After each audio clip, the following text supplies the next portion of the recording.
What is going on, everybody? I'm back with another video. So today is another episode of How's It Held Up?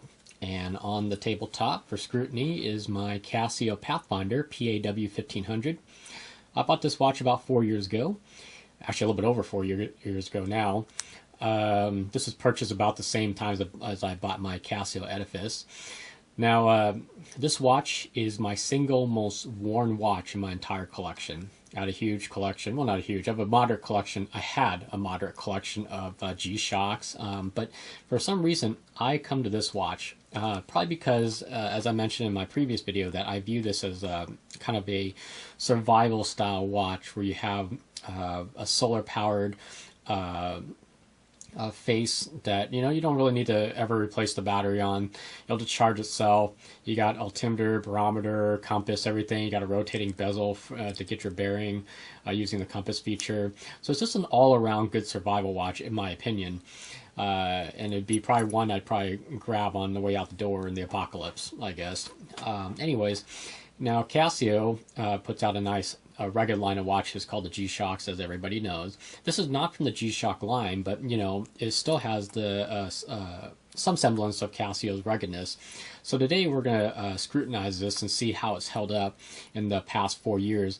Again, this is one of my most worn watches in my collection. It has been on my wrist about 85 to 90% of the time, and my other watches have kind of made it into the rotation, so to speak.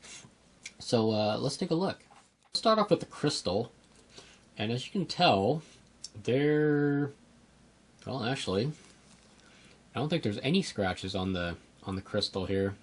It looks pretty good. I wiped off all the smudges, so if there's any scratches, basically that would remain. What I have found out is that dust seems to build up in the inner bezel here, all around the edge.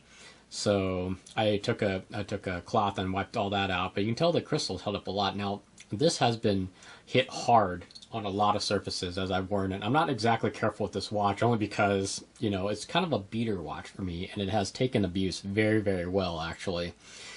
The bezel still rotates. As, not the smoothest bezel in the world, but it still works, basically, for what it does. Let's take a look around the casing here.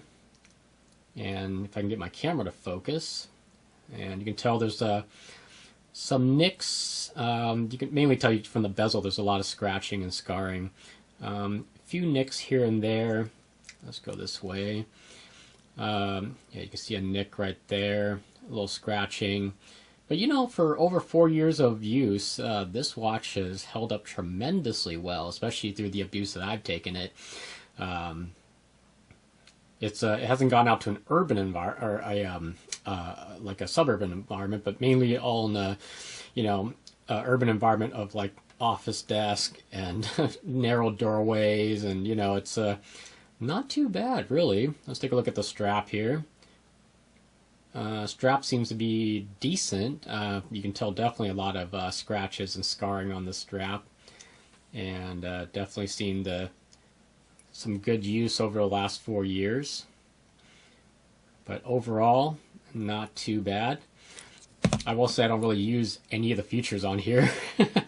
The only feature I use on this watch essentially is the stopwatch, and that's just to time my lunches and breaks. So this watch is kind of wasted on me in a way, since I'm not like an outdoor person or anything like that, but it's a very nice watch to have.